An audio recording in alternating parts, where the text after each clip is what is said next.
Well, we are lucky enough to have her here today to talk about the bold new class of rising leaders and how to be one. Tiffany, welcome. Great to have you. Thank you so much for having me, Philippa. It's a pleasure to be here. You're very welcome. So, Tiffany, you are the CEO of Mogul, which is a global diversity recruitment company. Companies today are increasingly looking through the lens of emotional intelligence when hiring, promoting, and developing their employees. How does Mogul help people upskill their EQ? Well, you noted it. Mogul is a global diversity recruitment company, and what we provide is recruitment and access to over 430 million incredible diverse individuals. And so as a result, we provide them, these individuals, with amazing community connection, peer-to-peer training, programming for ultimately upskilling their EQ, providing them with an understanding of one another so as to provide them with the opportunity to upskill their emotional intelligence. And simultaneously, we provide company clients with access to this diverse talent as well. And those same company clients gain access, therefore, to that same training and programming. And so we provide them with the encouragement to continue their understanding of diverse talent, to continue to understand the desire to help others belong, to continue to want to provide a diverse and inclusive workplace as a result. Thank you for that. And I mentioned it at the top, but you were recently featured in a great Lexus commercial on empathy. We actually have a clip to show now.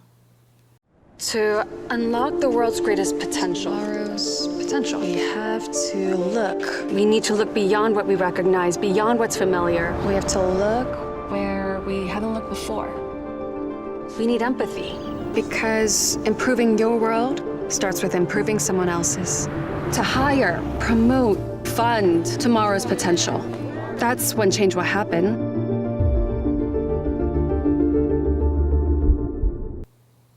It's a great ad. Why is empathy so important for executives to practice, especially at this moment in time? Well, this moment in time is, of course, unprecedented. This is such an amazing moment in time to therefore express truly to your team how you feel about them, check in with them. How are they doing? How are they feeling? Because every single one of us in this world is at this moment in time feeling challenged personally, professionally. It's an incredible moment of growth, but it's an incredibly challenging time. A lot of troubling, incidents around us that ultimately, again, require empathy and understanding. And so this is an important moment in time for which leaders can, again, step up to the plate, share with their teams how they understand, and check in with them on how they feel, how they're doing. Because strong teams that feel like they're understood, that feel like they belong, that feel accepted, will ultimately lead that leader to incredible performance. Let's talk about something that's very important and recently also very newsworthy. Often at companies, there are people who may have opposing views on hot-button political issues. A recent ban on talking about politics in the workplace prompted resignations at Basecamp and Coinbase. We've all read about it. What kinds of policies would you recommend to companies who are grappling with what their policies should be around political discussion in the workplace? I did see that, and for me, and for Mogul, it just isn't the way that we operate. We don't believe in blocking someone from being their whole self at work. We believe in bringing the whole self, ultimately ensuring that you're truly your human self, you're truly your whole self, you're truly able to express everything that you believe in. So long as it's respectful, it's necessary. Today, diverse talent all across the world needs to feel heard, needs to feel seen, needs to feel like they belong, even if that's, again, bringing in different perspectives, different understandings, different opinions, so long as they're expressing themselves in a positive way, in which it's constructive, in which ultimately they're respectful. I think companies should absolutely enable that kind of conversation and discussion. And so I would encourage Basecamp and Coinbase to reconsider, perhaps again enabling that full conversation to occur respectfully, constructively, enabling their talent to truly be their whole selves at work, their human self. So with all that said, what advice do you give leaders who may find it difficult to have the difficult conversations with their teams when they know there's really a spectrum of opinions represented? I think at Mogul, I always end up providing the same advice to my leaders whenever they're having difficult conversations that are difficult for them to grasp, to approach. My same advice always is to ultimately share with someone how it made you feel. How did that conversation make you feel? How did that topic make you feel? Ultimately, by expressing how it made you feel, it will lay the foundation for connection. It will lay the foundation for understanding, for empathy, and so forth, so that ultimately that human relationship will be there, and ultimately it will lay the foundation for a wonderful conversation ahead. Fantastic, thank you. And why is it important for executive leaders to make statements about racial injustice? And it can be a bit of a minefield, so what's the best approach there? It's absolutely important for leaders today to express their values, to express their support of racial justice. Why? Because today leaders are leading diverse workforces.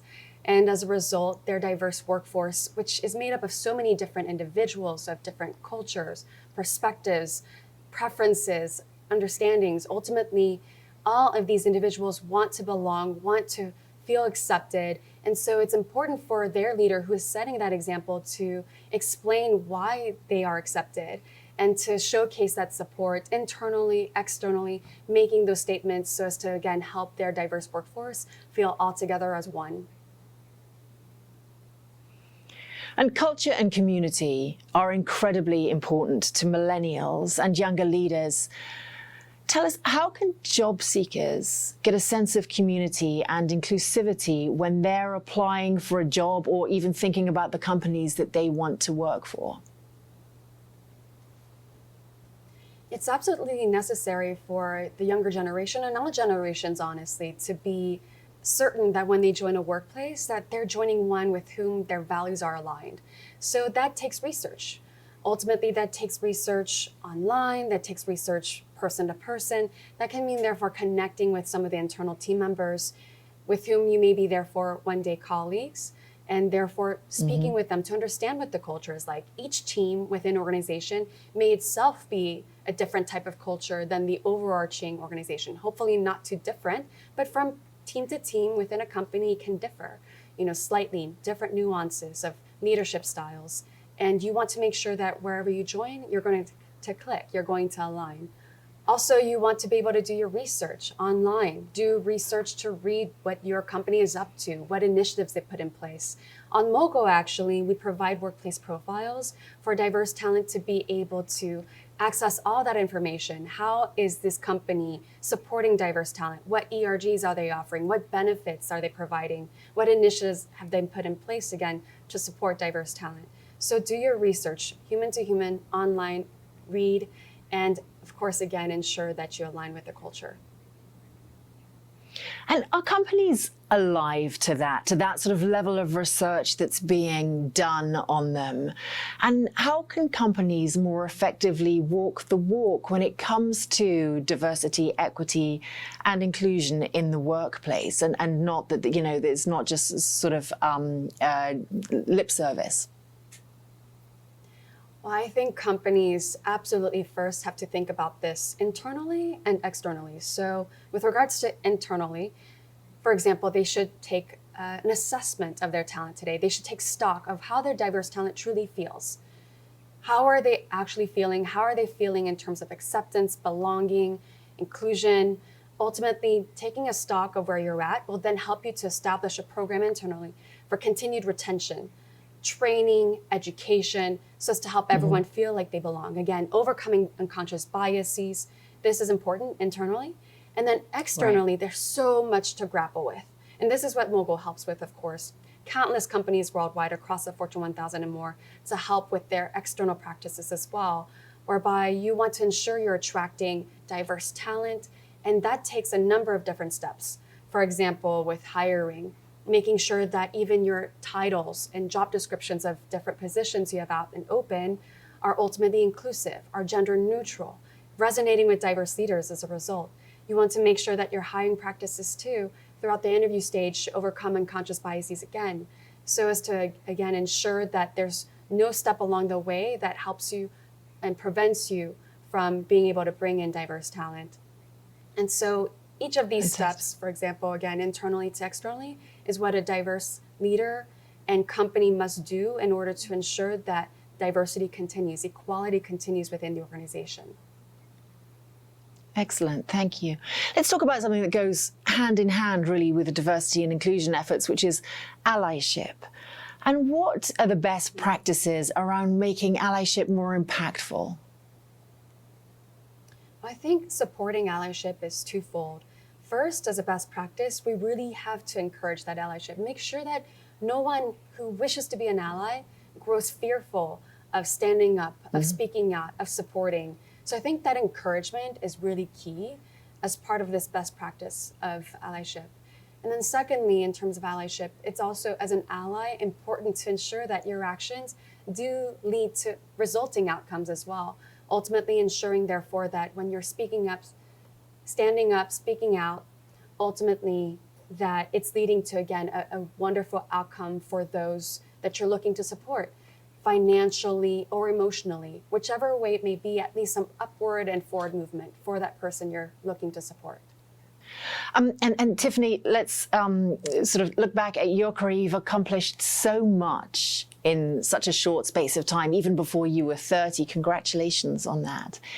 But you are no longer the youngest voice in the room. So tell us, how is the next generation of leaders in the workplace different to the class you came up in? Well, this next generation of leaders is incredible. And I'm so proud of this next generation. They are incredible activists requiring social justice, equality, diversity. I remember the days years prior when Mogul, we were beating our drums in the streets, shouting in the streets, about equality, diversity, the need for this across workplaces worldwide, before it ever became a necessary item within a company's agenda, before it ever became the true focus of what it is today. And ultimately, as a result, we, helped usher in this movement at the forefront of this movement for so long. But today, what I'm so proud of is with this next generation that is demanding the same things that we were at Mogul years prior, this for them will become the norm. So they, for them, will have an incredible workplace of diverse perspectives, diverse cultures, diverse understandings, and therefore that belonging and love will be there all along the way for them, which I'm so happy to hear. Fantastic. And it all seems to be happening sort of in a short space of time after a sort of lack of movement for so long. So tell us, how will today's rising talent, the people we were just speaking about, transform the future of work? The future of work in the hands of the next generation is going to be incredible. They're going to require, again, for companies to express themselves 360, to ensure that their values always align with the common good, to create social impact. Ultimately, they're going to ensure that workplaces around the world walk the walk, internally, externally. There's going to be transparency, visibility in all actions. They're going to ensure, again, diversity, equality, inclusion, belonging, acceptance, love. And so I am so excited for what's ahead for the future of work, again, because of what the next generation is demanding.